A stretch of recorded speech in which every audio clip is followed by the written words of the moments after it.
பிள்ளைகளை நாம் கடந்த வாரங்களாக சபையினுடைய வாக்குத்தத்தத்தை நாங்கள் தியானித்துக் கொண்டு வருகின்றோம். எகிப்திலிருந்து புறப்பட்ட நாளில் நடந்தது போல உன்னை அதிசயங்களை காண பண்ணுவேன் என்று ஆண்டவர் நமக்கு கொடுத்ததான அந்த வாக்குத்தத்தத்தின் அடிப்படையில எகிப்தை, கானானை, வனாந்திர பாதைகளை நாம் மேலோட்டமாக பார்த்து அந்த ஆசீர்வாதங்கள் அந்த ஜனங்களுடைய வாழ்க்கையில அவர்கள் அதை பெற்றுக்கொள்வதற்கு அவர்கள் செய்ததான விலைக்கிரயம் என்ன என்று சொல்லி கடந்த ஒவ்வொரு வாரங்களாக நாங்கள் கற்றுக்கொண்டு வருகின்றோம்.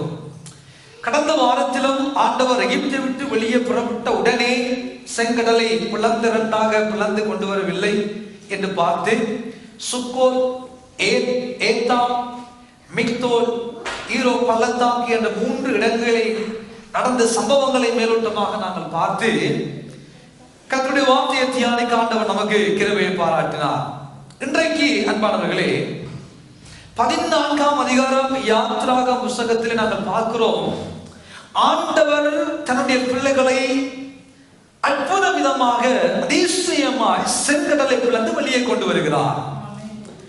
வெளியே கொண்டு வந்த உடனே 15ஆவது அதிகாரம் நமக்கு எதை சொல்லுகிறது? யாத்ராகமம் 15ஆம் அதிகாரம் 1ஆம் வசனத்தை வாசியுங்கள். 15ஆம் அதிகாரம் 1ஆம் வசனத்தை வாசியுங்கள். யாத்ராகமம். அப்பொழுது மோசேயும் இஸ்ரவேல் புத்திரரும் கர்த்தரை புகழ்ந்து பாடின பாட்டு. போதும். என்ன நடக்கிறது? செங்கடலை பிளந்து அவர்கள் கரையேறின பின்பதாக அவர்கள் பார்க்கிறார்கள், எகிப்தினுடைய பிரேதங்கள் கரையொதுங்கி கொண்டிருக்கிறது. 14ஆம் அதிகார கடைசி வசனங்களை பார்க்கிற பொழுது யார் இவர்களை மேற்கொள்ளும்படியாக, அழிக்கும்படியாக, கொலை செய்யும்படியாக, இல்லாமல் ஆக்கும்படியாக தேவனுடைய பிள்ளைகளுக்கு விரோதமாக எழுப்பினவர்கள் 14ஆம் அதிகாரம் கடைசி வசனங்களை பார்க்கிற பொழுது செத்து அவருடைய பிரேதங்கள் கரையில் ஒதுங்கினது என்று வேதம் சொல்லுகிறது. அதன் பின்பதாக வேதம் சொல்லுகிறது 15ஆம் அதிகாரத்துல மோசே பாட்டு பாடினார். தேவனுடைய ஜனங்கள் என்ன பாடினார்கள்? அவரை புகழ்ந்து பாடினார்கள். அப்போ யார் யார் பாடினார்களா? மோசேயும் இஸ்ரவேல் தேவனுடைய ஜனங்களும் தேவனுடைய பிள்ளைகளும் புத்திரரும் பாட்டுகளை பாடுகிறார்கள். அப்படியானால் மோசேயும் ஒரு பாடகர், சரிதானே? மோசேயும் ஒரு பாட்டு பாடி இருக்கிறார். 150 சங்கீதங்களில நமக்கு தெரியும் 150 சங்கீதங்கள் இருக்கிறது. எத்தனை சங்கீதங்களை தாவீது பாடினார்? தாவீது பாடிய சங்கீதங்கள் எத்தனை? 70 அழிவுள்ள 150 வரலாம் பாடினார். அப்ப தாவீது பாடிய சங்கீதங்கள் சரி 73 சங்கீதங்களை தாவீது பாடினார். 73 சங்கீதங்கள். அதிலே 53வது சங்கீதமும் 14வது சங்கீதமும் ஒரே சங்கீதம் 2 தடவைகள் பரிசுத்த வேதாகமத்தில் எழுதப்பட்டிருக்கிறது. 53வது சங்கீதமும் 14வது சங்கீதத்தையும் பார்ப்பீர்களானால் இரண்டும் ஒரே மாதிரி தேவன் இல்லை என்று அதற்கு வாசிக்கப்போம். ஒரு 53 வாசிங்க, ஒரு 14 வாசிங்க. தமிழில் ஒரு 53, ஒரு 14 எடுங்க. தேவன் இல்லை என்று மதிகெட்டவன் தன் இதயத்தில் சொல்லிக் கொள்கிறான். தேவன் இல்லை என்று மதிகெட்டவன் தன் இதயத்தில் சொல்லிக் கொள்கிறான். தன் இதயத்துல சொல்லிக் கொள்ளுகிறான். தேவன் இல்லை என்று மதிகெட்டவன் தன் இதயத்துல சொல்லுகிறான். சங்கீதம் 14 வாசிங்க. தேவன் இல்லை என்று இருதயத்துல சொல்லிக் கொள்கிறார். அமர்ந்து கொள்ளுங்கள். அப்போ 2 சங்கீதங்கள், 73 சங்கீதங்களை தாவீது பாடினாலும் ஒரு சங்கீதம், ஒரு பாட்டு 2 தடவைகள் சங்கீத புஸ்தகத்துக்குள்ளே வந்திருக்கிறது. அதை நாம் தெரிந்து கொள்ள வேண்டும் என்பார்களே. அப்படியானால் தாவீது பாடின சங்கீதங்கள் எத்தனை? 72. அதிலே ஒரு சங்கீதம் கூடுதலாக எழுதப்பட்டிருக்கிறபடியால் நாங்கள் 73 என்று கணக்கில் எடுக்கிறோம் அன்பானவர்களே. அப்படியானால் இந்த வேதாகமத்துக்குள்ள 73 சங்கீதங்களை தவிர 150 சங்கீதங்களில மிகுதி அநேக பாட்டு பாடி இருக்கிறார்கள். சரிதானே? அப்போ எல்லாம் தாவீது சங்கீதமா? இல்ல. ஞாபகத்தில் வைத்துக் கொள்ள வேண்டும். சரி இரவாசியா பிரித்து பார்க்கிற பொழுது நீங்கள் ஒரு 73 ஞாபகத்துல வைங்க. தாவீதின் மிகுதியெல்லாம் மற்றவர்கள் பாடியது என்று சொல்லி உங்க ஞாபகத்துல வைத்துக் கொள்ளுங்கள். அவங்க அன்பான தேவனுடைய பிள்ளைகளே, இப்போ மோசே இங்கே ஒரு பாட்டை பாடுகிறார். நீங்கள் உபாகம பகுதிக்குள்ள போகிற பொழுது உபாகம புத்தகத்துக்குள்ள 32ஆம் அதிகாரத்திலே மோசே ஒரு பாட்டு பாடுகிறார். அதே நேரம் 90வது சங்கீதத்துக்குள்ள நீங்கள் வருவீங்களானா, Psalms 90க்கு நீங்க வருவீங்களானா, அங்கேயும் மோசே ஒரு பாட்டை பாடுகிறார். அந்த பாட்டு எப்பொழுது பாடினார், ஏன் பாடினார், அந்த பாட்டுக்குள்ள இருக்கிற காரியங்களை இன்றைக்கு நாங்கள் மோசேயின் பாட்டு என்ற தலைப்பில் கடவுளுடைய வார்த்தையை சற்று நாம் ஆராய்ந்து பார்த்து அதற்குள்ளே ஆண்டவர் நமக்கு சொல்ல வருகிற காரியங்களை கற்றுக்கொள்ள ஆண்டவர் நம் அனைவருக்கும் பெரிய ஒரு அனுக்கிரகத்தை ஏற்படுத்துவாராக. அப்போ 150 சங்கீதங்களில 90வது அதிகாரம் 90வது சங்கீதத்தை யார் பாடுகிறார்? மோசே பாடுகிறார். அப்போ மோசே பாடிய சங்கீதம் என்று பார்க்கிற பொழுது நீங்கள் யாத்திராகமம் 15வது சங்கீதத்துல ஒரு பாட்டு ஒன்று பாடுகிறார் மோசே. உபாகமம் 32வது அதிகாரத்திலும் ஒரு பாட்டு பாடுகிறார். அதே போல சங்கீதம் 90வது அதிகாரமும் மோசேயினுடைய பாடல்களாக இருக்கிறது. அன்பானவர்களே, பாடல்கள் பல விதங்களில நம்முடைய உள்ளங்களிலிருந்து புறப்படுகிறது. சந்தோஷமா இருக்கிற பொழுது பாட்டுக்கள் எங்களை அறியாமல் வரும். சோகமா இருக்கிற பொழுது பாட்டுக்கள் வரும்.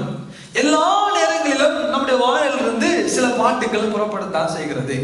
ஆனால் இந்த மோசே இந்த யாத்திராகமம் 15ஆம் அதிகாரத்துல பாடின பாட்டை பார்த்தீர்களானால் ஆண்டவர் ஒரு பெரிதான ரட்சிப்பை தன்னுடைய பிள்ளைகளுக்கு ஏற்படுத்தின என்பதாக அவர்கள் கம்பீரித்து ஆண்டவரை பாடிக்கொண்டு போன அழகான வரிகளை அந்த யாத்திராகமம் 15ஆம் அதிகாரம் இங்கே கொண்டிருக்கிறது.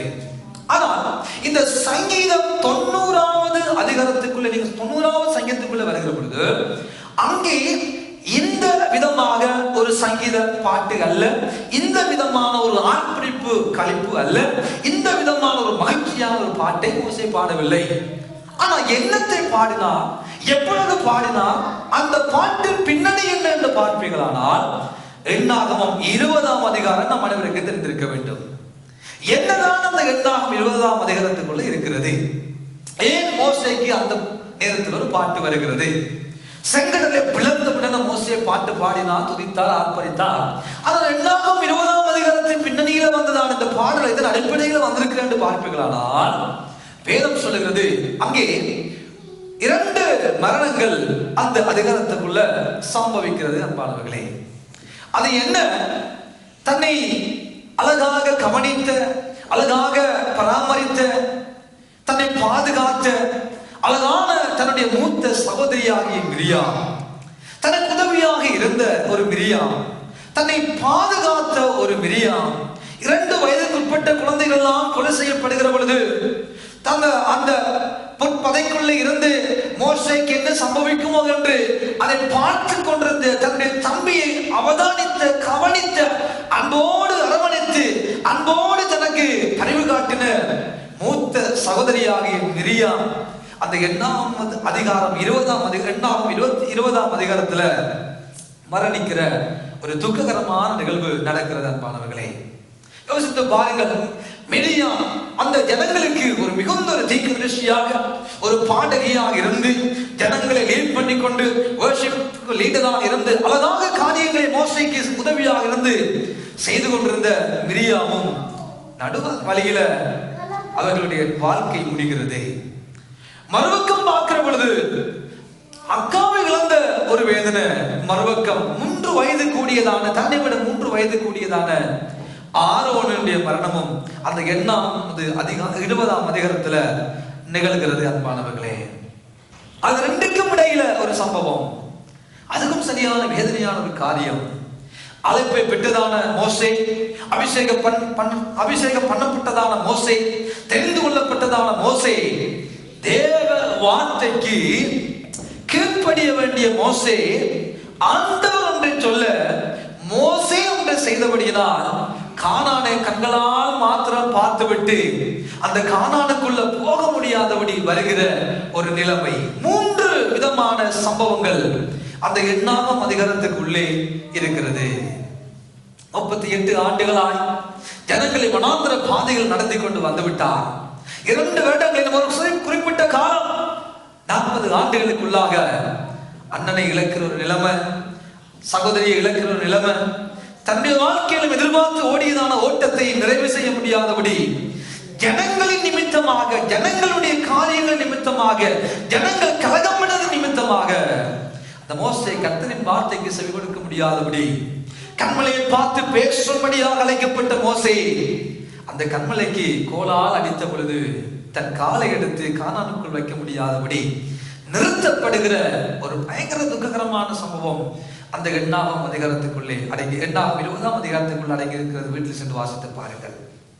இன்றும் எங்களுடைய ஆலயத்தில் கூட அன்பு சகோதரி டானியல் அவருடைய தம்பி ஆத்தருடைய அப்பப்பா கடந்த வாரத்துல காலமாயிருக்கின்றார். அதே போல எங்களுடைய அமல் அவர்களுடைய மாமியார் நேற்று முந்தைய தினம் சூரஜிலே காலமாயிருக்கின்றார். இந்த காலைகள் செய்தியை கேள்விப்பட்டோம். சகோதரி தபித் அவர்களோடு வந்து சொன்னார், தன்னுடைய தாயாரும் உயிருக்கு போராடி கொண்டிருக்கிறார், அவருக்கா ஜெபிங்க பாஸ்டர் என்று. சாராவுடைய தாயார். இப்படி பார்க்கிற பொழுது ஒன்றன் பின் ஒன்றாக சில நேரங்களில் நம்முடைய வாழ்க்கையிலும் வேதனைகள் சூழ்ந்து கொள்ளுகிற பொழுது நம்மை அறியாதபடி மன்றாட்டுக்கள் ஜெபங்களை செய்கிறோம், உண்மைதான். அதே போல இந்த எண்ணாகமம் 20ஆம் அதிகாரத்தின் அடிப்படையாக நீங்கள் அந்த சம்பவத்தை ஞாபகத்தை வைத்துக் கொண்டு இப்பொழுது 90ஆவது சங்கத்துக்குள்ள வருவீர்களானால் அங்கே மோசே அந்த 90ஆவது சங்கத்தை 4 பிரிவுகளாக நாம் பிரித்து கண்டுகொள்ளக்கூடும் அன்பானவர்களே. முதலாவதாக மோசே சொல்லுகிறதான ஒரு அழகான காட்சியை நீங்கள் வாசித்து பாருங்கள். 1 7 வரைக்கும் வாசியுங்கள். என்னாகும் சங்கீதம் 90ஆம் சங்கீதம் 1 7 வரைக்கும் வாசியுங்கள். ஆண்டவரே, ஆண்டவரே, தேவரீர் தலைமுறை தலைமுறையாக எங்களுக்கு அடைக்கலமானவர், எங்களுக்கு அடைக்கலமானவர். பர்வதங்கள் தோன்றும் முன்னும் நீர் பூமியையும் உலகத்தையும் உருவாக்கும் முன்னும் நீரே அநாதியாய் என்றென்றைக்கும் தேவனாய் இருக்கிறீர். நீர் மனுஷரை நிர்த்துளியாக்கி மனுபுத்திரரே திரும்புகள் என்கிறீர். உமது பார்வைக்கு 1000 வருஷம் நேற்று கழிந்த நாள் போலவும் ராட்சாமம் போலவும் இருக்கிறது. அவர்களை வெள்ளம் போல் மாறிக்கொண்டு போகிறீர். நித்திரைக்கு ஒத்திருக்கிறார்கள், காலையிலே முளைக்கிற புல்லுக்கு ஒப்பா இருக்கிறார்கள். அது காலையிலே முளைத்து பூத்து மாலையிலே அறுப்புண்டு உலர்ந்து போம். நாங்கள் உமது கோபத்தினால் அடைந்து உமது உக்கிரமத்தினால் கலங்கி போகிறோம். நாங்கள் கலங்கி போகிறோம் ஆண்டவரே. ஒன்றன் பின் ஒன்றாக மரணங்கள் சம்பவிக்கிற பொழுது மோசே ஆண்டவரை பார்த்து அந்த மரண நேரத்துல புலம்ப வேண்டிய மோசே, கண்ணீர் விட வேண்டிய மோசே, கதற வேண்டிய மோசே ஆண்டவரை பார்த்து சொல்லுகிறார், ஆண்டவரே தேவரீர் நீ தலைமுறை தலைமுறையாக எங்களுக்கு அடைக்கலமானவர். என்ன சொல்லுகிறார்? இந்த சூழ்நிலையை யோசித்து பாருங்கள். சூழ்நிலையை யோசித்து பாருங்கள். 2 மரணங்கள் வீட்டுக்குள்ள நடக்கிறது. தன்னுடைய வாழ்க்கையிலும் தான் செல்ல வேண்டும்படியாக அழைக்கப்பட்ட இடத்துக்கு போக முடியாமல் அந்தரிக்கப்படுகிற ஒரு சூழல்ல ஆண்டவரை பார்த்து, ஆண்டவரே நீ தலைமுறை தலைமுறையாக எங்களுக்கு அடைக்கலமானவர் என்று நாம் சொல்லக்கூடுமோ? நம்முடைய வாழ்க்கையில ஒன்றன் பின் ஒன்றாக சம்பவங்கள் நடக்குமானால் அடைக்கலமானவர் என்று ஆண்டவரை பார்த்து சொல்லக்கூடுமோ? அவர் அடைக்கலமானவராக என் வாழ்க்கையில இருந்திருந்தால் என் அக்காவை நான் பறிகொடுத்திருப்பேனோ, என் அண்ணாவை நான் பறிகொடுத்திருப்பேனோ? இவ்வளவு ஆண்டுகள் ஓடின ஓட்டம் ஒரு 2 வருடத்துல கானானுக்குள்ள போக முடியாதபடி கர்த்தர் தடுத்து விட்டாரே. என்னுடைய பாவம் அல்ல, என்னுடைய பிழை இல்ல, இந்த முரட்டாட்டம் உள்ள ஜனங்களின் கலகத்தின் நிமித்தமாக வல்லவோ அடித்து விட்டேன் என்று புலம்ப வேண்டிய மோசே, ஆண்டவரே நீர் அடைக்கலமானவர், ஆண்டவரே நீ தலைமுறை தலைமுறையாக அடைக்கலமானவர். அருமையான தேவனுடைய பிள்ளைகளே, கிட்டத்தட்ட 18 லட்சம் ஜனங்களை மோசே எகிப்திலிருந்து வெளியே கொண்டு வந்தார். ஆனால் அந்த 18 லட்சத்துல 2 பேரை தவிர மற்ற எல்லாரும் வனாந்தரத்துல செத்து போனார்கள். என்ன நடந்தது 18 லட்சத்துக்கு மேற்பட்டவர்கள் கிட்டத்தட்ட 2 பேரை தவிர. யார் அவர்கள்? யோசுவாவும் காலைப்பட்ட 2 பேரை தவிர மற்ற அத்தனை லட்சங்களும் வனாந்திரத்தில் மறைத்தார்கள். அப்போ யார் கானானுக்குள்ள போனார்கள்? வனாந்திரத்தில் பிறந்தவர்கள். எகிப்தை விட்டு வெளியே வந்த பின்பதாக வனாந்திரத்தில் பிறந்தவர்கள் மாத்திரம் தான் அந்த கானானுக்குள்ள போனார்கள். 2 பேரோடு கூட. அருமையான தேவனுடைய பிள்ளைகளே, அப்போ கண்களுக்கு முன்பாக மோசே பார்க்கிறார், வனாந்திரத்திலிருந்து இத்தனை ஜனங்களை அழைத்துக் கொண்டு வந்தேனே, எல்லாம் அழிந்து போகிறார்களே, எல்லாம் மறைந்து கொண்டு போகிறார்களே, லட்சம் லட்சமாய் இறக்கிறார்கள் 40 ஆண்டுகளுக்குள்ள, எல்லாரும் இறக்கிறார்கள். ஓகே, ஆனா என்னுடைய குடும்பத்துக்குள்ளும் ஒரு பேரழிவா? என் சகோதரி இழக்க வேண்டிய ஒரு இளமையா? என் சகோதரி இழக்க வேண்டிய இளமையா? அவனெல்லாம் எனக்கு வாயாக புறப்பட்டு வந்தான், என் அக்காலும் எனக்கு தீர்க்கதரிசியாக புறப்பட்டு வந்தான். எல்லாரையும் பறிகொடுத்த ஒரு நிலைமையில மோசே சொல்லுகிறான், ஆண்டவரே நீர் தலைமுறை தலைமுறையாக எனக்கு அடைக்கலமானவர். முதலாவது ஒரு நல்ல குணாதிசயம், ஆண்டவரை உயர்த்துகிறார். அடைக்கலமான ஆண்டவர் அவருடைய வாழ்க்கையில் இருந்தாரோ இல்லை. மோசே பாடுகிற பாட்டு என்ன? நீர் எனக்கு அடைக்கலமானவர், அவர் எனக்கு கோட்டையானவர், அவர் எனக்கு கேடகமானவர், அவர் எனக்கு துர்கமானவர் என்று எங்கள் வாயின் வார்த்தைகள் புறப்படட்டும். அன்பானவர்களே, நல்லா இருக்கிற பொழுது நாம் நல்லா பாடுவோம். ஒரே கட்டக்கலமானவர், கோட்டையானவர், ஆண்டவரே என் கண்மலையானவர், எல்லாம் நீர் ஆண்டவரே, நல்லா பாடுவோம்.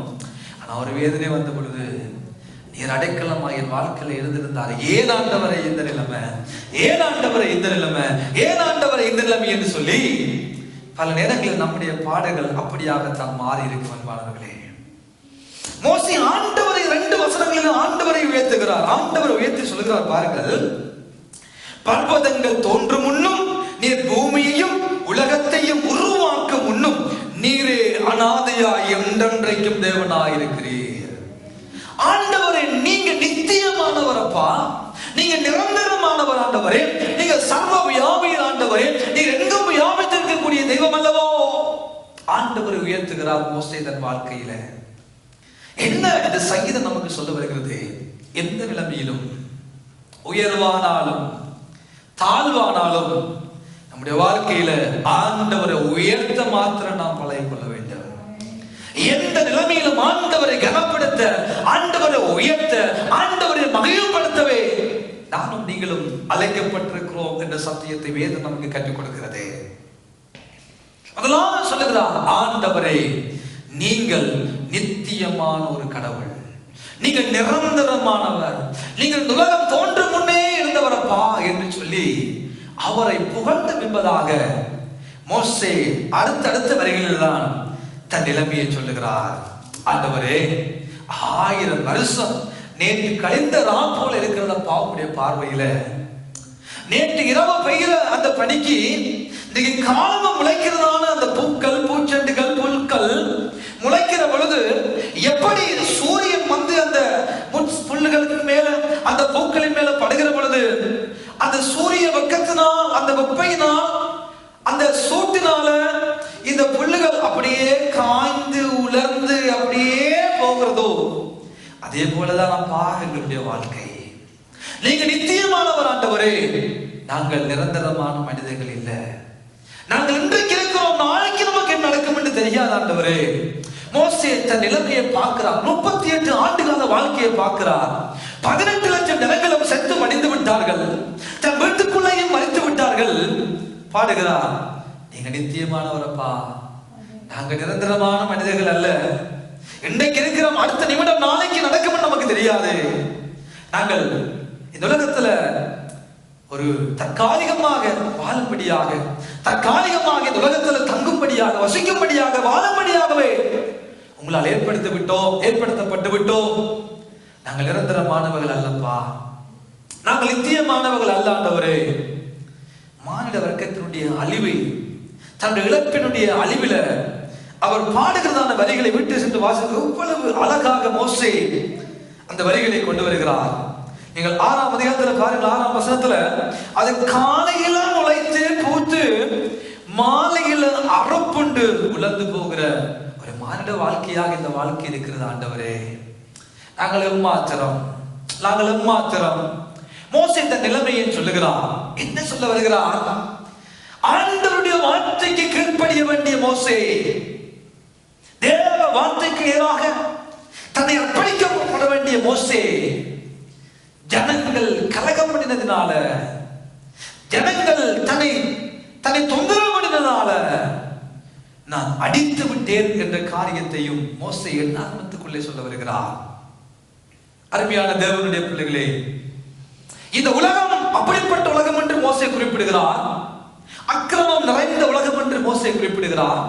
பாவம் நிறைந்த, அநீதி நிறைந்த, கலகமுள்ள ஜனங்கள் வாழுகிற உலகம் என்று மோசே குறிப்பிட்டிருந்தாலும் அந்த மோசே கானானுக்குள்ள போகாதபடிக்கு காரணம் ஒன்றுதான், கடவுளுடைய வார்த்தைக்கு கீழ்ப்படியாமை. கடவுளுடைய வார்த்தைக்கு கீழ்ப்படியாதவர்கள் கானானை காண முடியாது.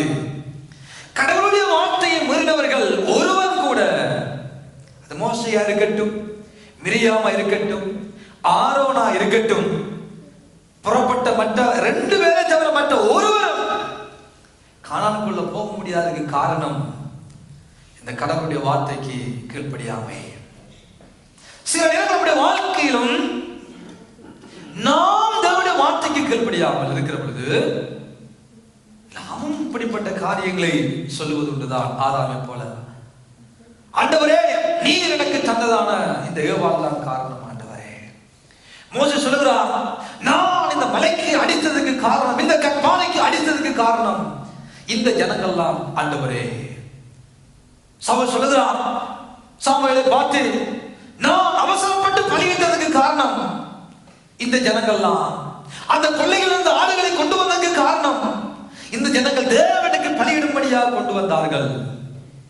எங்கள் வாழ்க்கையிலும் நாங்கள் தேவனுடைய வார்த்தைக்கு கீழ்ப்படியாமல் இருக்கிற பொழுது, அவர் செய்தால் நான் செய்தேன், இவா செய்தால் நான் செய்தேன், இதுக்கு அவர் தான் காரணம், இதுக்கு இவர் தான் காரணம் என்று காரணம் சொல்லுகிற ஒரு உலகத்துல இந்த காலை பொழுதுல நாம் நீங்களும் வாழத்தான் செய்கிறோம். பெரும்பான்மைகளே, 1000 காரணங்களை சொல்லி நாம் தப்பிவிட முடியாது.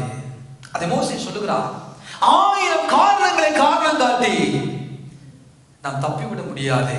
நாம் நீங்களும் தேவனுடைய வார்த்தைக்கு நான் கீழ்ப்படுகிறேனா, தேவன் சொன்னதுக்கு நேராக என் வாழ்க்கை அர்ப்பணிக்கிறேனா, தேவனுடைய கட்டளையை நான் மதிக்கிறேனா, தேவனுடைய வார்த்தைக்கு கீழ்ப்படுகிறேனா என்று எங்கள் வாழ்க்கையில ஒவ்வொரு நாளும் ஒவ்வொரு நிமிடமும் பார்க்க வேண்டிய கனப்படுதல நாம் நீங்களும் பார்த்து கொண்டிருக்கிறோம். அன்பான தேவனுடைய பிள்ளைகளே, மோசே அதை சொல்லுகிறார், ஆண்டவரே நாங்கள் அற்ப சொற்ப மனிதர்களப்பா, நாங்கள் நிரந்தரமற்றவர்கள், தற்காலிகமாக இந்த உலகத்தில் வாழும்படி அழைக்கப்பட்டிருக்கிறோம், எல்லாம் போய்கொண்டிருக்கிறது ஆண்டவரே, எல்லாம் போகிறது என்று சொன்னதான மோசே 8வது வசனத்திலிருந்து 11வது வசனம் வரைக்கும் வாசித்து பாருங்கள். ஒரு காரியத்தை சொல்ல வருகிறார். 8வது வசனத்திலிருந்து 11ஆம் வசனம் வரைக்கும் வாசிங்கள்.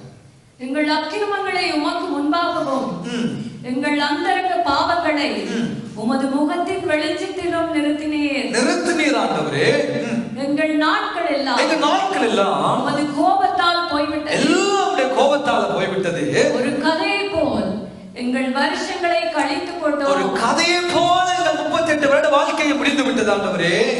எங்கள் ஆயுசு நாட்கள் 70 வருஷம், வெள்ளத்தின் மிகுதியால் 80 வருஷமாய் இருந்தாலும் அதன் மேன்மையானது வருத்தமும் சஞ்சலமுமே. அது சீக்கிரமாய் கடந்து போகிறது, நாங்களும் பறந்து போகிறோம்.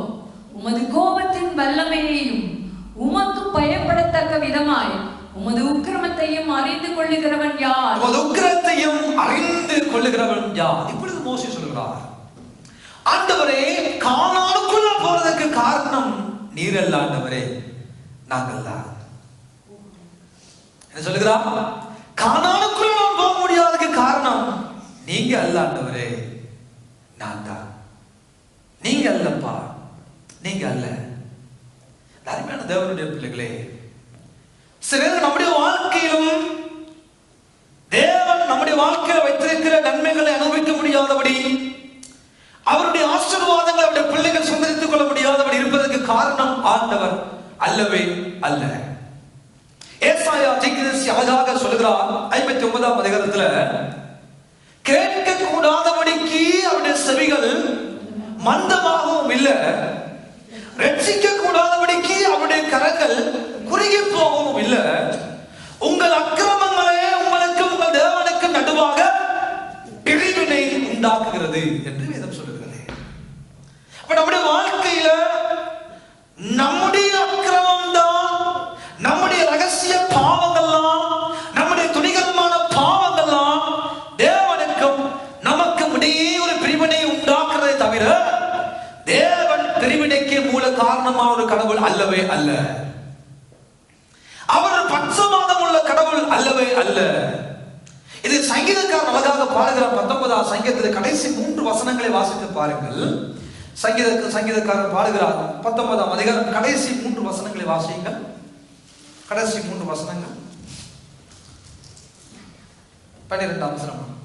தன் பிள்ளைகளை உணர்கிறவன் யார்? பிள்ளைகளை உணர்கிறவன் யார்?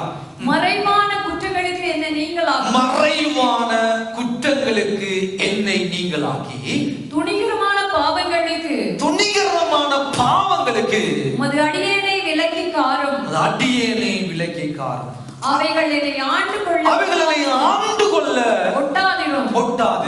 அப்பொழுது நான் உமது உத்தமனாகி பெரும் பாதகத்துக்கு நீங்களாக்கி இருப்பேன்.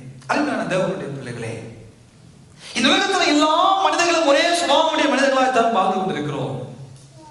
அங்கே பக்தன் பாடுகிறார், ஆண்டவரே யார் தன் பிள்ளைகளை உணர்கிறவன் யார்?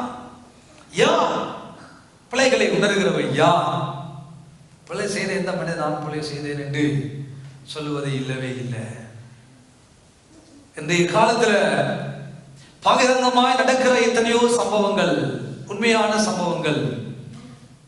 சம்பவங்களை பார்க்கிலும் மெதுவாக சொல்லப்படுகிற பொய்கள் இந்த சமூகத்தில் அங்கீகரிக்கப்படுகிறது, ஏற்றுக்கொள்ளப்படுகிறது, கனப்படுத்தப்படுகிறது, மதிக்கப்படுகிறது.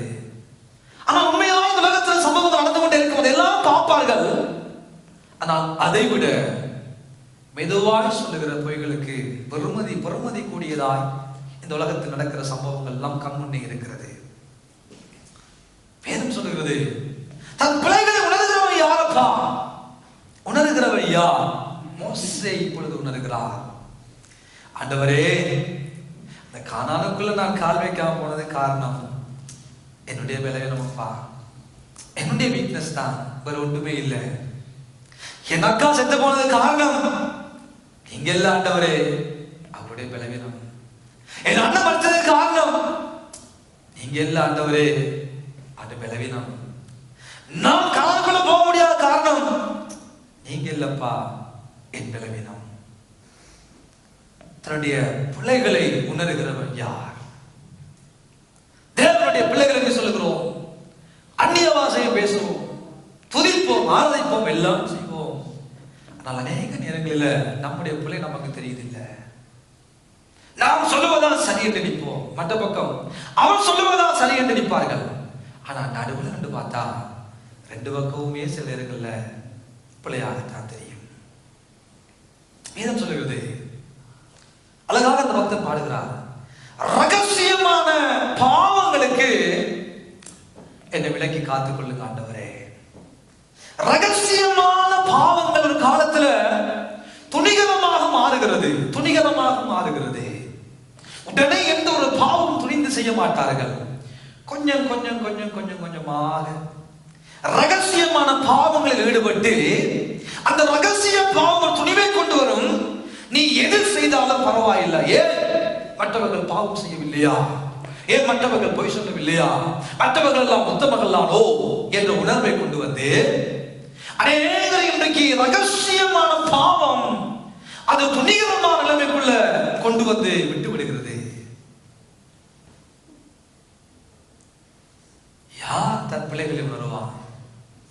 யார் நான் செய்கிறது பிள்ளை என்று உணர்ந்து கொள்வான்? எப்பொழுது நாம் நம்மை பார்க்க ஆரம்பிக்கிறோம், எப்பொழுதுமே நம்முடைய கண்கள் மற்றவர்களை பார்த்து பழகிவிட்டது. மற்றவர்கள் என்ன செய்கிறார்கள், மற்றவர்கள் ஜெபிக்கிறார்களா, ஆலயத்துக்கு வருகிறார்களா, எப்படி இருக்கிறார்கள், எப்படி துதிக்கிறார்கள், எப்படி அவர்கள் குடும்பம் நடத்துகிறார்கள், எப்படி பிள்ளைகளை பார்க்கிறார்கள், எப்படி பிற பிள்ளைகளை பார்க்கிறார்கள் என்று மற்றவர்களையே பார்த்து பார்த்து பழகி போன கண்கள் நம்மை ஒரு நாளும் பார்க்கறதுக்கு நேரம் இருக்கிறது இல்லை. அதால நம்முடைய பிள்ளை இன்றைக்கு நமக்கு அனைவருக்கு தெரியுதில்லை. மற்றவர்களை விரல் நீட்டுவோம், ஆனால் இந்த 3 விரல் நமக்கு எதிராக நீட்டுகிறது. நீ பிள்ளை என்றோ 3 விரல் நம்ம சொல்லும், நீயும் பிள்ளைதான். ஒரு நாள் மோசே உணர்ந்து கொண்டார். ஒரு நாள் மோசேக்கு அந்த உணர்வு வருகிறது, ஆண்டவரே உம்முடைய வார்த்தைக்கு நான் கீழ்ப்படியவில்லையப்பா, உம்முடைய வார்த்தையை நான் மதிக்க நீ சொன்னதை நான் செய்ய வேண்டும். நீ செய்ய வேண்டாம் என்றால் நான் செய்யாம இருந்திருக்கணும். நீ செய்ய சொல்லி இருந்தால் நான் செய்திருக்கணும். ஆனா பிள்ளை என்னலாம் ஆண்டவரே, பாவம் என்னலாம் ஆண்டவரே, தவறு என்னலாம் ஆண்டவரே. அந்த உணர்வு ஒவ்வொரு மனிதனுக்குள்ளும் வரட்டும். ஒவ்வொரு தேவனுடைய பிள்ளைகளுக்கும் அப்படிப்பட்ட உணர்வு வரட்டும். ரகசியமான பாவங்களோடு, துணிகரமான பாவங்களோடு வாழவோமானால் வாழலாம், வாழ முடியாது இல்லை. ஆனா வேதம் சொல்கிறது, அந்த பாவங்கள் என்னை ஆண்டு கொள்ள ஒட்டாதிரும். ஏனென்றால் அது ஆண்டு கொள்ளுமானால் ஒரு பெரிய பாதகத்துக்குள் உள்ளாகி விடுவேன் ஆண்டவரே. துணிகர பாவம் செய்து கொண்டே ஆராதிக்கலாம், ஊழியர் செய்யலாம், வர்ஷிப் பண்ணலாம், பிரசங்கம் பண்ணலாம், எல்லாம் செய்யலாம். ரகசிய பாவங்கள் யாருக்கும் தெரியாது. துணிகர பாவங்கள் 4 பேருக்கு தெரியும். எல்லாம் செய்து கொண்டு ஆண்டவருக்கும் ஆராதனை செய்கிறவர்கள் போல வாழ்ந்து கொண்டிருக்கலாம். ஆனால் ஒரு நாள் அது நம்மை ஆண்டு கொள்ளுகிற பொழுது, ஒரு நாள் அது ஆண்டு கொள்ளுகிற பொழுது, ரகசியமாய் நடந்தது, துணிகரமாய் வந்தது, அந்த பாவம் நம்மை ஆளுகை செய்கிற பொழுது பாவத்தினுடைய கடைசி சம்பளம் மரணமாய் மாறிவிடுகிறது. பாவத்தினுடைய கடைசி சம்பளம் மரணமாய் மாறிவிடுகிறது. அவன் தன் சுய இச்சையினால் எழுப்புண்டு சோதிக்கப்படுகிறான். எது சொல்கிறது, இச்சையானது கற்பம் தரித்து பாவத்தை அது பிறப்பிக்கும். இச்சை ஒரு நாள், ரகசியமான இச்சை, ரகசியமான பாவம் கற்பம் தரிக்கும். அது ஒரு நாள் கற்பம் தரிக்கும், அது ஒரு நாள் பிறப்பிக்கும். இச்சையானது கற்பம் தரித்து பாவத்தை பிறப்பிக்கும். பாவம் பூரணமாகிற பொழுது அது மரணத்தை கொண்டு வரும். யாரும் தப்பிவிட முடியாது. யாரும் மற்றவர்களை சாத்தி விட்டு கடந்து போய்விட முடியாது. யாரும் பொலியான வேஷங்களை போட்டு இந்த உலகத்துல வாழ்ந்து விட முடியாது. ஆண்டவருடைய பார்வையில எல்லாம் வெட்ட வெளிச்சமாகவே இருக்கிறது. இருதயத்தை உண்டாக்கினவருக்கு தெரியாதோ இருதயத்தில் இருக்கிற காரியங்கள், மனதை எண்ணங்களை உண்டாக்கினவருக்கு தெரியாதோ எண்ணங்களை சோதித்தறிய எல்லாம் அவருடைய பார்வையில வெட்ட வெளிச்சமாய் இருக்கிறது.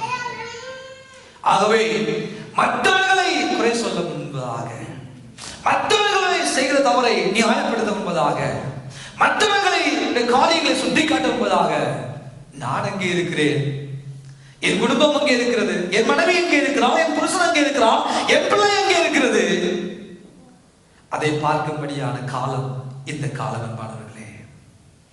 அதை பார்த்து நம்மை சரிப்படுத்திக் கொண்டு நானும் நீங்களும் தேவனாண்டை சேரும்படியான காலம் இந்த கடைசி காலமாக இருக்கிறது.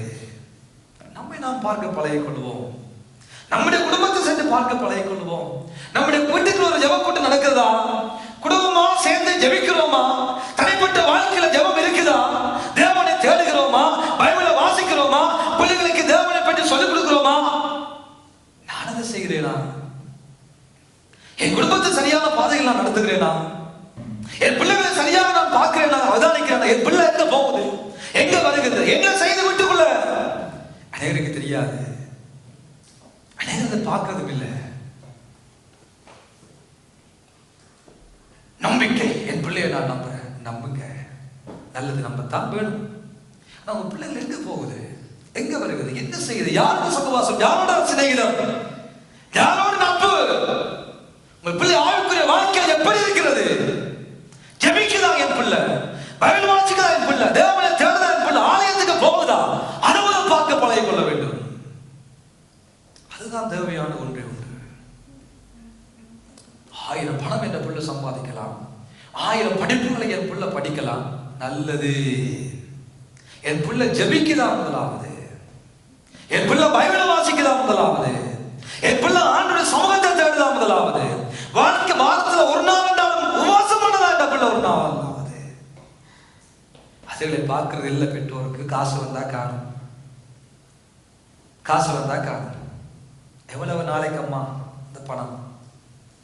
உங்க பிள்ளைகளுக்கு சொத்தை சேர்த்து வைக்கிறீங்களோ இல்லையோ, தெய்வ பயத்துல பிள்ளைகளை நடத்திருங்க. கர்த்தரை பற்றி அறிவுல பிள்ளை வளரும்படியாக நடத்திருங்க. கர்த்தரை பிள்ளைகளை நடத்துங்க. அதுதான் பிள்ளைகளை நடத்தும். நம்ம இல்லாத நாட்கள்ல அந்த தெய்வ பயம் தான் பிள்ளைகளை வாழ வைக்கும். அந்த தெய்வ பயம் தான் பிள்ளைகளை ஆசீர்வதிக்கும். அந்த தெய்வ பயம் தான் பிள்ளைகளை வெளியில போனாலும் பாதுகாக்கும். கேமராவை பூட்டி ஒரு பிரயோஜனம் இல்லை, போன்ல நாங்க லொகேஷனை அப்டேட் பண்ணி ஒரு பிரயோஜனம் இல்லை. பிள்ளை எங்க போகுது எங்க வருது லொகேஷனை பார்த்து பிரயோஜனம் இல்லை. தெய்வ பயத்துல பிள்ளை வாழுமானா, தேவனை தேடுகிற உணர்வோட பிள்ளை வாழுமானா, தெய்வம் ஒருவர் இருக்கிறார் பயத்தோட பிள்ளை வாழுமானா, அது வனாந்தரம் இல்ல. எந்த வாழ்க்கைக்குள்ள போனாலும் பிள்ளை பிள்ளையாகவே இருக்கும். அதை நாம சொல்லிக் கொடுக்கணும், அதை நம்ம பிள்ளைகளை கற்றுக் கொடுக்கணும். மோசே இப்பொழுதுதான் உணர்கிறார். மோசேக்கு 38 ஆண்டுகள் அந்த வனாந்திர பாதையில் நடந்து போன என்பதாக ஒரு குறிப்பிட்ட 2 காலம், கிட்டத்தட்ட 2 வருடம் என்பதாகத்தான் உணர்ந்து பாடுகிறார். ஆண்டவரே, பாவம் செய்துட்டோம் ஆண்டவரே, என்னோட உடன் பிறந்தவர்களை பாவம் செய்து போட்டு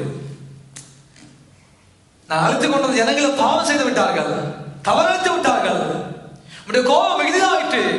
அந்த வார்த்தைக்கு கீழ்ப்படியாதபடிதான் நீர் அவர்களை அழித்தீர், கொல்லிவாய் சர்ப்பங்களை அனுப்பினீர், பூமி இரண்டாக பிளந்தீர், இறைச்சிகள் வாய்க்குள்ள இருக்கிற பொழுதே, சாப்பிட்டுக் கொண்டு இருக்கிற பொழுதே இச்சையின் நிமித்தமாக அடித்தீர்.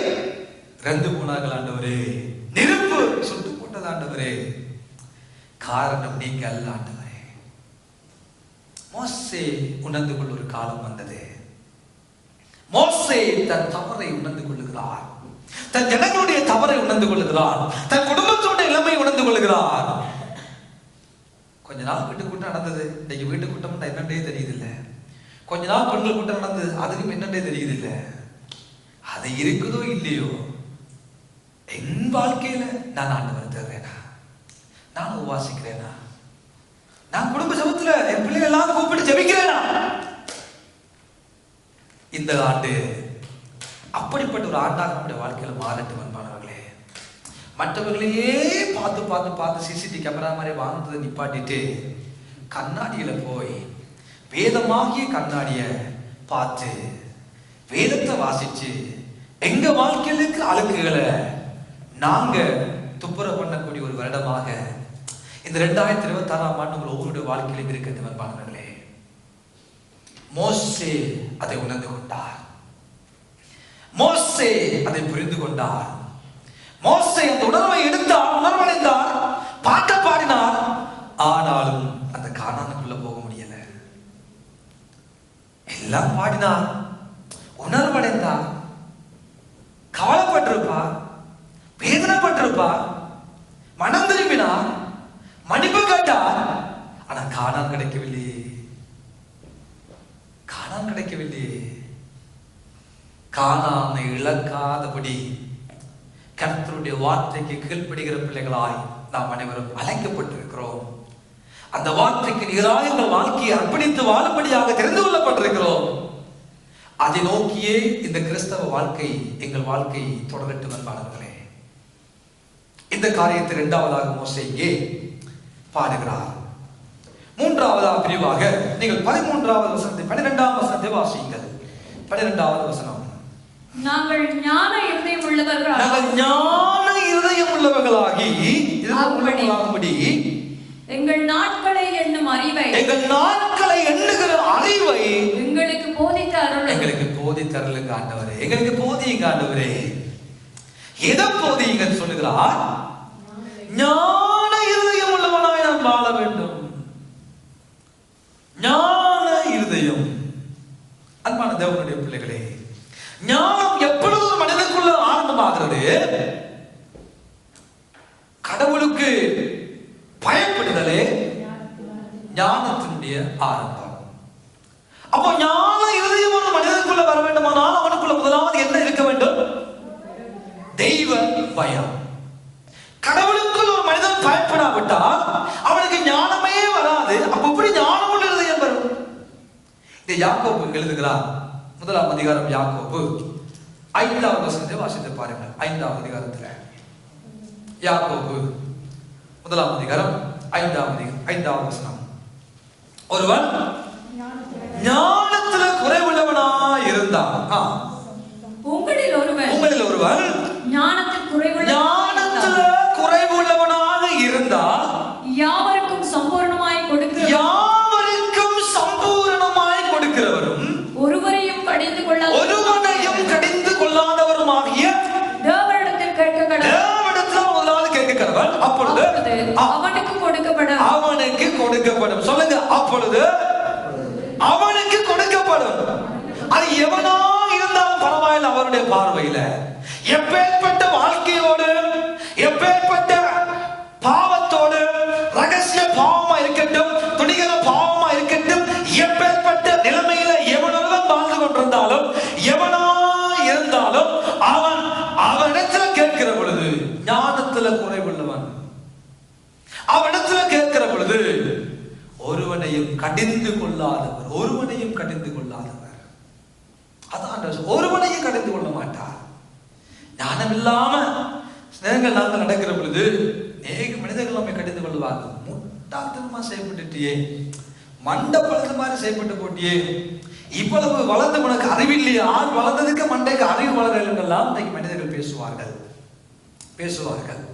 ஆனால் ஆண்டவர் சொல்கிறார், ஒருவன் ஞானத்தில் குறைவுள்ளவனா இருந்தால் சம்பூர்ணமாய் கொடுக்கிறவரும் கடிந்து கொள்ளாதவரும் ஆகிய அவனிடத்துல அவன் கேட்க கடவன். ஹல்லேலூயா. தெய்வ பயத்துல, தேவனுக்கு பயப்படுகிற பயம் ஞானத்தை கொண்டு வருகிறது. ஐயோ ஆண்டவரே, நான் வளர்ந்திருக்கிறேன், அபிஷேகம் பண்ணப்பட்டிருக்கிறேன், ஊழியங்களை செய்கிறேன், ஆனாலும் என் மண்டையில கொஞ்சம் ஞானம் இல்ல ஆண்டவரே. ஞானம் இல்லாம சில இடங்கள் நடக்கிற ஆண்டவரே, ஞானம் இல்லாம பேசுற ஆண்டவரே, ஞானம் இல்லாம பார்க்கிற ஆண்டவரே, ஞானம் இல்லாம எதையோ செய்து கொண்டு இருக்கிறேன் ஆண்டவரே என்ற குறைவு உணர்வு நமக்குள்ள இருக்குமானால் அப்படி உணர்வு நமக்கு வராது. ஏனென்றால் நம்ம எல்லாம் நம்முடைய பார்வையில் நம்மளை போல ஞானிகள் உலகத்துல யாரும் இல்லை என்று நினைத்து இருக்கிறபடியாத்தான் நம்முடைய புலப்பை கடத்திக் கொண்டிருக்கிறது. நம்ம எல்லாருடைய வாழ்க்கை நாங்கள் நினைப்பது என்ன? என்ன போல ஒரு பெரிய ஞானி உலகத்துல இல்லை. நான் அது படித்தேன், நான் இது படித்தேன், இந்த வயது இவ்வளவு, என்ற அனுபவம் இவ்வளவு, நான் எத்தனை பேரோட பழகி இருக்கிறேன், எனக்கு எத்தனை பேரு தெரியும் என்று நம்மை நாமளே பெரிய ஞானவான்களாய் வைத்துக் கொண்டிருக்கிறபடினால் நம்முடைய நிலைமை நமக்கு புரியுதில்லை. நாமே பெரிய ஞானவான்களா பார்க்கிறோம். நான் பெரிய படிப்பு படித்திருக்கிறேன், நான் பெரிய அனுபவம், எனக்கு 4 பெரிய உயர்ந்தவர்களை தெரியும். என்ன பிரயோசனம்? நாம் பெரிய ஞானவான நிலைமையை கொஞ்சம் விட்டுட்டு தேவனுடைய பார்வையில் ஆண்டவரே, நான் ஞானத்தில் குறைவுள்ளவனப்பா, சில எனக்கு பேச தெரியுதில்லை, ஜனங்களோட பிள்ளைகளோட பேச தெரியுதில்லை, பெற்றோரோட பேச தெரியுதில்லை, நல்லா உழைக்கிறேன், சம்பாதிக்கிறேன், என்னை பெற்றவங்களுக்கு கதைக்க தெரியுதில்லை, சுடுது மடிய முடியும், இதெல்லாம் கதைக்கிறேன் ஆண்டவரே, கோபம் வருது ஆண்டவர், நுட்கோபம் வருது ஆண்டவரே, எனக்கு என்ன செய்யறேன்னே தெரியுதில்லை ஆண்டவரே. அப்படியெல்லாம் சொல்ல நமக்கு நேரம் இல்லை. ஏன்? நம்முடைய பார்வை நாங்கள் பெரிய ஞானவான்கள். ஆனா அம்மா அப்பாவோட பேச தெரியாது, பிள்ளைகளோட பேச தெரியாது, சபை ஜனங்களோட பேச தெரியாது, உறவுகளோட பேச தெரியாது, கதைக்க தெரியாது, ஒன்றும் தெரியாது. சில நேரங்கள்ல ஞானத்துல குறைவுள்ளவன் எவர்களா இருந்தாலும் ஆண்டவர் சொல்றாரு, கேளப்பா கேள், நான் சம்பூரணமாய் தர ஆசைப்படுகிறேன். நான் கடிந்து கொள்ள மாட்டேன், நிலைமையை பார்த்து கடிந்து கொள்ள மாட்டேன், இவ்வளவு வாழ்ந்திருக்கிற மண்டைக்கு சரக்கு இல்லையாவது நான் பேச மாட்டேன், மூதேவி பேச மாட்டேன், அவன் திட்ட மாட்டேன், சனியனே எரும மாடு நாயை பொடி என்று பெற்றோர்கள் கோபம் பேசுவோம். எரும மாடண்டும், நாய் என்றும், கழுத என்றும், உன்னை பெற்றக்கு ஒரு மாடை வாங்கிட்டு இருந்தாலும் நாலு பேசுவோம். சில நேரங்கள்ல தெரியும், நமக்கு தெரியுதில்லை பேசுறதுக்கு, நம்முடைய பலவீனம், நம்ம கதைக்க தெரியுதில்லை, பிள்ளைகளுக்கு பெற்றோட கதைக்க தெரியுதில்லை, 4 உறவுகளை தக்க வைக்க தெரியுதில்லை. தெரியாதவர்களை பார்த்து ஆண்டவர் சொல்கிறார், உங்களில ஒருவன் ஞானத்துல குறைவுள்ளவனா இருந்தார்.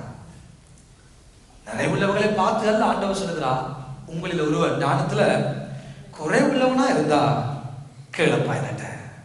நான் உன்னை கடிந்து கொள்ள மாட்டேன், நான் உன்னை பேச மாட்டேன், நான் உன்னை திட்ட மாட்டேன். சம்பூரணமாய் கொடுக்கிறவர் நான். உனக்கு சம்பூரணமாய் கொடுத்து உன்னை ஆசீர்வதிக்க நான் ஆயத்தம் அளிக்கிறேன். ஆனாலும் அடுத்த வருஷத்தை வாசிங்க. ஆனாலும் அவன் எவ்வளவு ஆகிலும் சந்தேகப்படாமல் கேட்க கடவன். விசுவாசத்தோடு கேட்க கடவன். சந்தேகப்படுகிறவன் காற்றினால் அடிபட்டு அலைகிற அலைக்கு ஒப்பாய் இருக்கிறான். என்னவா? நல்லா ஜெபிக்கிற ஆண்டவர் ஞானத்தை தாங்கட்டு, ஆனா ஒரு பக்கம் சந்தேகம், ஒரு பக்கம் விசுவாசம் இல்லை.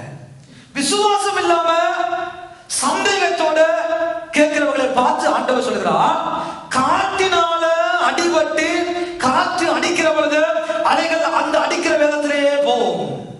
இந்த பக்கம் காற்று அடிச்சா இந்த பக்கம் தள்ளி கொண்டு போகும், அங்கே இருந்து காற்று அடிச்சா இந்த பக்கம் போகும், பின்னில இருந்து காற்று அடிச்சா முன்னுக்கு போகும், முன்னில இருந்து காற்று அடிச்சா அலைந்தவோ பின்னால போகும். சந்தேகப்படுகளுடைய வாழ்க்கையை ஆண்டவர் காண்பித்துக் கொடுக்கிறார். நல்லா ஜெபிக்கிறோம், ஆண்டவரை எனக்கு ஞானத்தை தாங்க, ஆண்டவர் ஞான இதயத்தை தாங்க ஜெபிக்கிறோம். ஆனா சந்தேகம் அவிசுவாசம் வாழ்க்கையில இருக்குமானால் காற்றினால அடிபட்டு அலைகிற அலைக்கு ஒப்பா இருக்கிறோம். அப்படிப்பட்டவன் தேவனிடத்துல எதையாகிலும் கேட்கலாம் என்று நினையாதிருப்பானாக. எப்படிப்பட்டவன்? அவிசுவாசத்தோட சந்தேகத்தோட கேட்கிறவன் எதையாகிலும் ஆண்டவர் தந்துருவாண்டு. வாழ்க்கையில கனவு காண வேண்டாம், வாழ்க்கையில கனவு காண வேண்டாம். அது சொல்லுகிறார், ஆண்டவரே நாட்களை எண்ணுகின்ற அறிவு எனக்கு தாங்கப்பா. ஞான இருதயம் உள்ளவர்களாகி வாழ போகிற கொஞ்ச காலங்கள் ஆண்டவரே, எவ்வளவு காலம் உங்களுக்கு தெரியாது. 10 வருடமோ 20 வருடமோ 50 வருடமோ 80 வருடமோ எனக்கு தெரியாது ஆண்டவரே. அந்த வாழ போகிற அந்த நாட்களில அந்த நாட்களை எண்ணுகின்ற அறிவு எனக்கு தாங்க. நான் எப்படி வாழணும், எப்படி பேசணும், எப்படி இருக்கணும், எப்படி பழகணும், எப்படி நடக்கணும், எல்லாம் செய்யணும் ஆண்டவரே, அது எனக்கு தாங்க என்று மோசே கேட்கிறார். எப்பயா ஜெபிக்கிறோமா? அப்படி எப்படி ஒரு அழகான ஒரு ஜெபம், எப்படி ஒரு அழகான பாட்டு. நான் ஞான இருதயம் உள்ளவனாகி ஆண்டவரே நாட்களை எண்ணுகின்ற அறிவு எனக்கு தாங்க. எப்பயா ஜெபிச்சிருக்கிற மாறாது தெரியுது இல்லை. நம்ம நினைப்பு என்ன? நாங்கள் வாழ போகிறோம் இன்னும் ஒரு 50 வருஷம், வாழ போகிறோம் இன்னொரு 100 வருஷம் என்ற நினைப்பு தான் இன்றைக்கு அனைவருடைய வாழ்க்கையில மனமேற்றுமை, பெருமை, பொறாமை, எரிச்சல், நயவஞ்சல், சூது இதெல்லாம் கொண்டு வரது காரணம். நாங்கள் இன்னும் ஒரு 50 வருஷம் வாழ போறோம் என்ற உணர்வு அதுதான் கொண்டு வருது ஒழிய, ஐயோ இன்றைக்கு இருக்கிற நான் நாளைக்கு எனக்கு என்ன நடக்குமோ தெரியாது என்ற உணர்வோடு இருக்கிறவர்கள் அப்படிப்பட்ட காரியங்களை செய்து கொண்டு இருக்கவும் மாட்டார்கள். அதைத்தான் மோசே கேட்கிறார், ஞான இருதயம் உள்ள இருதயத்தை தாங்காண்டவரே, ஞானத்தை தாங்காண்டவரே. அந்த ஞானம் நல்ல பக்குவத்தை கொண்டு வரும் ஆண்டவரே. நான் எப்படி எவ்வளவு காலம் உலகத்தில் வாழ்ந்தேன்னு முக்கியம் இல்லை, நான் எப்படி வாழ்ந்தேன் என்பதுதான் முக்கியம். அந்த நல்ல வாழ்க்கைக்கு நேராக இந்த ஞான இருதயம் எனக்குள்ள இருக்குமானா அந்த இருதயம் என்ன நடத்தி கொண்டே போகும் ஆண்டவரே. எனக்கு போதிங்க ஆண்டவர். அழகாக சொல்லுகிறார் பாருங்க, 12ஆம் வசனம், அறிவு எங்களுக்கு போதித்து அருளும். எங்களுக்கு போதிங்க ஆண்டவர், எங்களுக்கு போதிங்க, ஞான இருதயம் உள்ளவர்களாகும்படி எங்களுக்கு போதிங்க ஆண்டவரே, எங்களுக்கு சொல்லித்தாங்க ஆண்டவரே, எங்களுக்கு கற்றுத்தாங்க ஆண்டவரே. எவ்வளவு அறிவுள்ள மோசே, எவ்வளவு அனுபவமுள்ள மோசே. நல்லா யோசித்து பாருங்கள். 10 கட்டளைகளை தன்னுடைய கையால் எழுதின மோசே, தேவ சத்தத்தை கேட்ட மோசே, தேவன் பேசுவதை பார்த்த மோசே, எவ்வளவு பெரிய ஊழியத்தை செய்யும் அழைக்கப்பட்ட மோசே, அனுபவமுள்ள மோசே, முதிர்ந்த மோசே, பலனுள்ள மோசே, எவ்வளவோ மனிதர்களை பார்த்த மோசே. ஆண்டவரை கேட்கிறார், எனக்கு போதிங்கப்பா, எங்களை சொல்லித்தான் ஆண்டவரே, எங்களை கட்டுத்தான் ஆண்டவரே. 4 வசனம் நமக்கு தெரிஞ்சா நம்மளை பிடிக்கலாம் கிடக்கு, 4 பாட்டு நமக்கு தெரிஞ்ச நம்ம பிடிக்கலாது, 4 வசனம் பாடமாக்கி சொல்லிட்டோம்டா நம்மகிட்ட பிடிக்கலாது, நல்லா ஜெபிக்க தெரிஞ்சா நம்ம எங்களை பிடிக்கிறதுக்கு ஆட்கள் இல்ல. நல்லா பாட தெரிஞ்சா எங்களை பிடிக்கல. அது நல்லா பாட தெரிஞ்ச மோசே, ஜெபிக்க தெரிந்த மோசே, ஆண்டவருடைய பிரசன்னத்தை பார்த்த மோசே, அழைக்கப்பட்ட மோசே, அபிஷேகம் பண்ணப்பட்ட மோசே, 10 கட்டளை தன் கையால் எழுதின மோசே, ஆண்டவரே போதிங்கப்பா, எனக்கு போதி தரலுங்க ஆண்டவரே, எனக்கு போதிங்க ஆண்டவரே, சொல்லித்தாங்க ஆண்டவரே. அந்த முதிர் வயதிலும் கிட்டத்தட்ட மோசேக்கு 118 வயது கிட்டத்தட்ட. அந்த மோசே கேட்டா எனக்கு போதிங்கப்பா. தேவையா 120 வயசு தேவையா? அந்த நேரத்துல தேவையா? கேட்டா எங்களுக்கு போதி தரலுங்க ஆண்டவரே, எங்களை சொல்லித்தாங்க ஆண்டவரே, எங்களை சொல்லித்தாங்க ஆண்டவரே. இந்த உணர்வு நமக்குள் இருக்க வேண்டும். எப்பொழுது பார்த்தாலும் ஆண்டவரே நடக்க வேண்டிய வழி எனக்கு காண்பீங்கப்பா, நான் என்ன செய்யணும், நான் எங்க போகணும், நான் எங்க வரணும் ஆண்டவரே சொல்லித்தாங்கப்பா என்ற உணர்வு தேவனிடம் கற்றுக்கொள்ளுகிற அந்த மனநிலையும் அந்த உணர்வும் ஒவ்வொரு நாளும் நம்முடைய வாழ்க்கையில் இருக்கட்டும் அன்பானவர்களே. வேதத்தை வாசிக்கிற பொழுது இது மோசே சங்கீதம் 90ஆம் அதிகாரம் என்று போகாம மோசே மூலமாக ஆவியானவர் நமக்குத்தான் எழுதி வைத்துள்ளார். அதிலிருந்து ஆண்டவர் இந்த சங்கீதத்திலிருந்து நான் என்ன செய்ய வேண்டும், நான் எப்படி வாழ வேண்டும், நான் எப்படி நடக்க வேண்டும், எனக்கு கட்டுத்தாங்க ஆண்டவரே, எனக்கு சொல்லித்தாங்க ஆண்டவரே, என்னோட பேசுங்க ஆண்டவரே சொல்லுகிற பொழுது அவர் வார்த்தைகள் மூலமாக நம்மோடு பேச என்றும் ஆயத்தம் உள்ளவராயிருக்கிறார். ஆமென். அவர் பேசுகிற தெய்வம், பேசாத கல் அல்ல, மரம் அல்ல, விக்கிரகம் அல்ல. நாங்கள் நீங்களும் ஆராதிக்கிற ஆண்டவர் பேசுகிற தெய்வம். வாசிக்கிற பொழுது நம்மோடு பேசுவார். அந்த உணர்வோடு வேதத்தை வாசிக்கும்படியான கிருபையை பெற்றுக் கொள்வோம் அன்பானவர்களே. ஆக முதலாவது மோசே என்ன பாடினார், நீங்க நித்தியமானவர் ஆண்டவரே, ஆனால் நாங்கள் நிரந்தரமானவர்கள் அல்ல, நாங்கள் நித்தியமானவர்கள் அல்ல என்று சொன்ன மோசே, இரண்டாவதாக ஆண்டவரே எங்கள் பிழைகளின் நிமித்தமாகத்தான் நாங்கள் தண்டிக்கப்பட்டோம், எங்கள் பாவங்கள் நிமித்தமாகத்தான் நாங்கள் தண்டிக்கப்பட்டோம் என்று தன் பிள்ளையை உணர்ந்த மோசே மூன்றாவதாக ஆண்டவர்கிட்ட கேட்டார், கற்றுக் கொடுங்கப்பா, ஞானத்தை தாங்கப்பா, ஞான இருதயம் உள்ளவளா இந்த உலகத்துல வாழ வேண்டும் சொல்லித்தாங்க என்ற காரியத்தை மூன்றாவதாக இந்த சங்கீதத்துல சொன்னதான மோசே. கடைசி 4வது பகுதியாக நீங்கள் 13 இருந்து கடைசி வசனம் வரைக்கும் வாசித்து பார்ப்பீர்களானால் வாசியுங்கள். கர்த்தாவே, கர்த்தாவே திரும்பி வாரும், திரும்பி வாரும் ஆண்டவரே, எதுவரைக்கும் கோபமாயிருப்பீர், எதுவரைக்கும் கோபமாயிருப்பீர், உமது அடியாருக்காக பரிதபியும் நாங்கள் எங்கள் வாழ்நாள் எல்லாம் களி கூர்ந்து மகிழும்படி காலையிலே எங்களை உமது கிருபையால் திருப்தியாக்கும். தேவரீர் எங்களை சிறுமைப்படுத்தின நாட்களுக்கும் நாங்கள் துன்பத்தை கண்ட வருஷங்களுக்கும் சரியாய் எங்களை மகிழ்ச்சியாக்கும் ஆண்டவரே. உமது கிரியை உமது ஊழியக்காரருக்கும் உமது மகிமை அவர்கள் பிள்ளைகளுக்கும் விளங்குவதாக. எங்கள் தேவனாகிய ஆண்டவரின் பிரியம் எங்கள் மேல் இருப்பதாக. எங்கள் கைகளின் கிரியையை எங்களிடத்தில் உறுதிப்படுத்தும். எங்கள் கைகளின் கிரியையை எங்களிடத்தில் உறுதிப்படுத்தி அருளும். ஆமென். எவ்வளவு அழகாக மோசே பாடி பிடிக்கிறார். பொல்லாத உலகம் ஆண்டவரே, நாங்கள் வாழுகிற உலகம் ஒரு பொல்லாத உலகம், பொல்லாத உலகம். 14ஆம் வசனத்துல சொல்லுகிறார், நாங்கள் எங்கள் வாழ்நாள் எல்லாம் களி கூர்ந்து மகிழும்படி, எங்கள் வாழ்நாள் எல்லாம் நாங்கள் களி கூர்ந்து மகிழும்படி காலையிலே எங்களை கிருபையால திருப்தியாகும். மோசே பாடுகிறார், ஆண்டவரே எல்லாம் எங்களுக்கு இருந்தாலும் கிருபை எங்கள் வாழ்க்கை விட்டு விலகுமானால், கிருபை எங்களை விட்டு விலகுமானால், உம்முடைய கிருபை எங்களை திருப்தியாக்காமல் இருக்குமானால், மோசே சொல்லுகிறார், நாங்கள் எங்கள் வாழ்நாள் முழுவதும் மகிழ்ச்சியாக வாழ முடியாது. அதைத்தான் சொல்ல வருகிறார். நாங்கள் எங்கள் வாழ்நாள் எல்லாம் களி கொண்டு மகிழ வேண்டுமானால் உம்முடைய கிருபை எங்களை திருப்தியாக்க வேண்டும். உங்களுடைய கிருபையின் வாழ்க்கையில திருப்தியாய் உம்முடைய கிருபையின் வாழ்க்கையில இல்லாவிட்டால் என்னால் ஒரு நிமிடம் கூட வாழ்நாளில் சந்தோஷமா வாழ முடியாது ஆண்டவரே, ஒரு நிமிடம் கூட வாழ முடியாது ஆண்டவரே.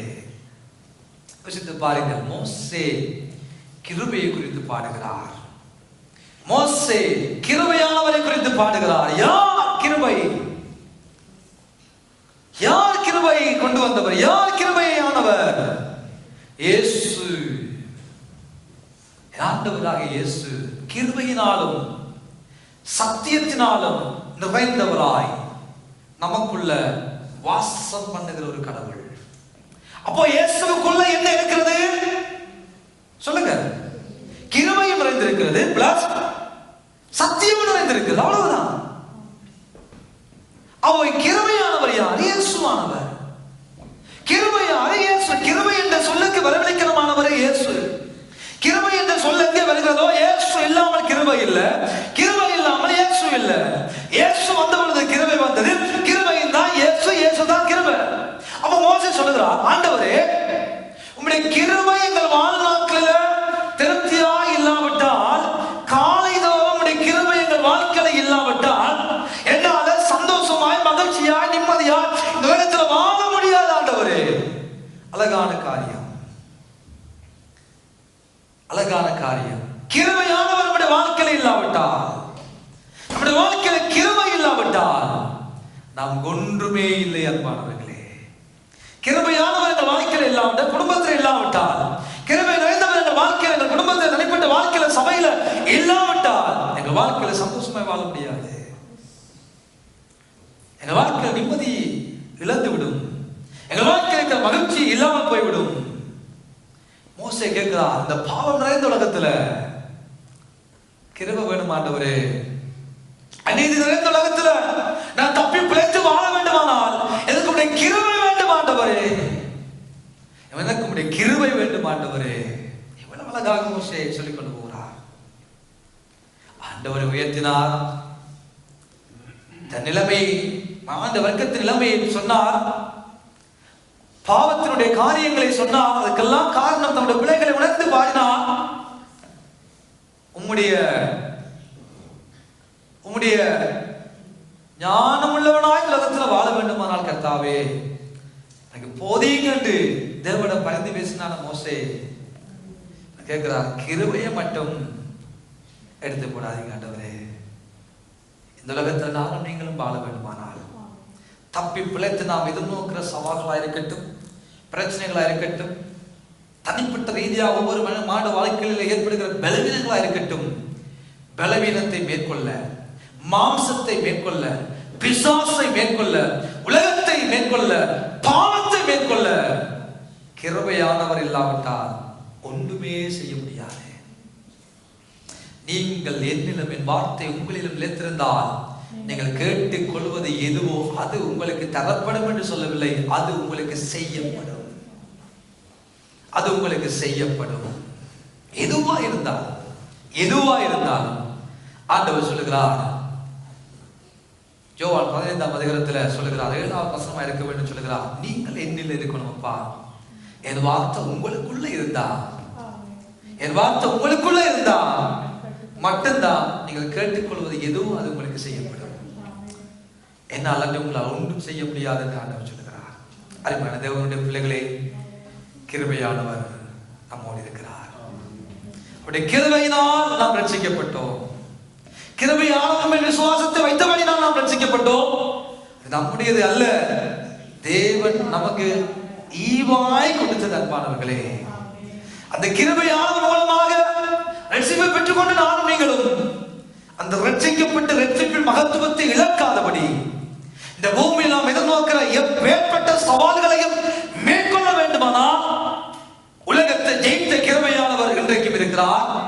அந்த கிருபையானவர் எங்கள் வாழ்நாட்களில் ஒவ்வொரு நாளும் காலைதோறும் எங்கள் வாழ்நாட்களுடைய கிருபை புதிதாக இருக்குமானால் எங்கள் வாழ்க்கை மகிழ்ச்சியினால் நிரம்பும், எங்கள் வாழ்க்கை சந்தோஷத்தினால் நிரம்பும், எங்கள் வாழ்க்கையில சந்தோஷம், மகிழ்ச்சி, மனமகிழ்ச்சி உண்டாகி கொண்டே இருக்கும்.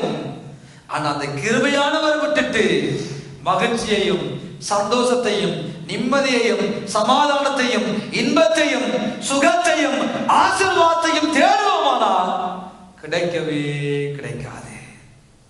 கிருபையானவரை பிடித்துக் கொள்வோம். அவருக்கு அவர் ஒரு பேக்கேஜ் மாதிரி, அவருக்குள்ள எல்லாம் இருக்கிறது. அவரை பிடித்துக் கொள்கிற பொழுது எங்கள் வாழ்நாட்கள் எல்லாம் நாங்கள் திருப்தியாகி உலகத்தில் வாழுவது மாத்திரமல்ல, எங்கள் கைகளின் கிரியையை அவர் உறுதிப்படுத்துவார். ஆமென். எங்களை குறித்து பேசுவார்கள், இவர்கள் வாழ்ந்தார்கள். பிள்ளைகள் பேசுவார்கள், என் அப்பா இப்படி வாழ்ந்தார். பேர பிள்ளைகள் பேசுவாங்க, என் அப்பா அப்படி வாழ்ந்தார். கூட்டங்கள் பேசுவாங்க, என் பேர் இப்படி வாழ்ந்தார். கரத்தின் கிரியைகளை உறுதிப்படுத்தும் என்று மோசேக்கு ஜெபித்தார். ஹல்லேலூயா, ஹல்லேலூயா. தேவ கர்த்தருக்கு பயந்து அவர் வழிகள் நடக்கிறவனவனோ அவன் பாக்கியவான். அவன் கைகளின் பிரயாசத்தை சாப்பிடுவான். அவனுக்கு பாக்கியமும் நன்மையும் உண்டாயிருக்கும் என்று ஆண்டவர் திருவுளம் பற்றி இருக்கிறார்.